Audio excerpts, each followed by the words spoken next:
नमस्कार दोस्तों, आज की वीडियो में हम बात करेंगे कि गुस्से पर 1 मिनट में काबू पाएं।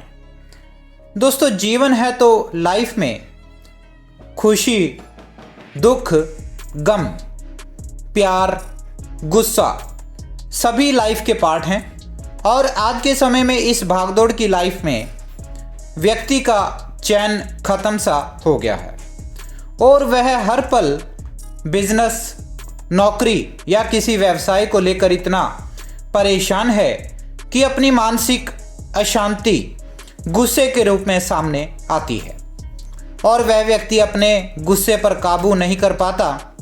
हर बार सोचते हैं कि गुस्सा ना किया जाए, लेकिन हर बार फेल हो जाते हैं क्योंकि मानसिक परेशानी उनकी मानसिक शांति को रहने नहीं देती और फिर भी बार बार गुस्सा आता है।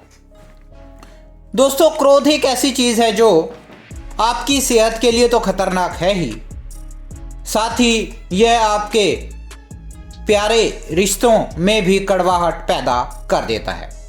क्रोध जहां आपको बीपी, हाइपरटेंशन या ब्रेन हेमरेज जैसी गंभीर मुसीबतों में आपको डाल सकता है, लेकिन फिर भी हम अपने क्रोध पर काबू नहीं पा सकते और परेशान रहते हैं। दोस्तों, यह सच है कि क्रोध के समय कंट्रोल करना बेहद ही मुश्किल होता है। उस समय व्यक्ति की सोचने की शक्ति, ठीक गलत की समझ सब खत्म हो जाती है। केवल क्रोध ही आप पर हावी होता है। आपने यह भी देखा होगा कि जिस पर हम क्रोध करते हैं वह व्यक्ति भी सेम रिएक्ट करता है और हमारी परेशानी बढ़ जाती है और दोनों एक दूसरे का नुकसान कर बैठते हैं। दोस्तों, कभी आपने सोचा है कि अत्यधिक क्रोध के बाद हमारा दिमाग सोचने लगता है, ऐसा क्यों किया? क्योंकि यह क्रोध थोड़ी उम्र लेकर आता है, थोड़े समय के लिए ही होता है। क्या आपने कभी इस बात के बारे में सोचा है, अगर आप उस वक्त चुप रह जाते या उस जगह से हट जाते तो स्थिति सामान्य हो जाती है और बात वहीं समाप्त हो जाती, खत्म हो जाती। लेकिन अगर गुस्सा करने वाले दोनों लोग शांत न हुए तो प्रॉब्लम बढ़ जाती है। इसलिए गुस्सा तो एक हवा का झोंका या धुएं के समान होता है जो थोड़ी देर में ही उड़ जाता है। अब आप कहेंगे कि क्रोध को कैसे कंट्रोल किया जाए?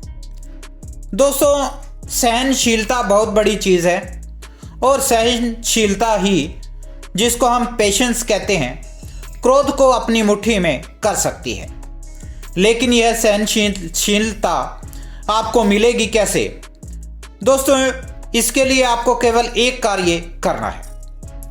जब आप पर कोई क्रोध कर रहा हो या आप किसी पर क्रोध कर रहे हैं तो आप या तो उस समय चुप रहें या थोड़े समय के लिए वहां से चले जाएं। क्योंकि जब भी अगर आप पर कोई गुस्सा या क्रोध कर रहा है और आप भी क्रोध कर रहे हैं तो समझें यह आग और ज़्यादा भड़कने वाली है और नुकसान ही होगा। अगर आप वहां से चले जाएं तो समझें आपने क्रोध पर विजय पा ली है।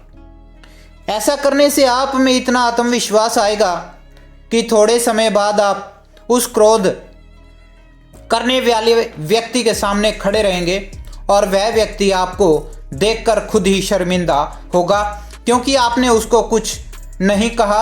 वह व्यक्ति खुद ही अपना नुकसान कर रहा है और आप अपनी मानसिक शांति को भी खराब कर रहा है। इसलिए क्रोध के समय चुप रहने वाला हथियार आपको ताकत देगा और आप क्रोध पर विजय प्राप्त कर पाएंगे और क्रोध आपकी मुट्ठी में होगा, जिससे आप अपने आप को शांत और एक तेज दिमाग वाला व्यक्ति बना पाएंगे। तो दोस्तों, ये थी आज की वीडियो। कल फिर मैं कुछ नई चीज़ें लेकर आऊँगा। तब तक के लिए मेरे चैनल को लाइक, शेयर और सब्सक्राइब करना ना भूलें। Thank you.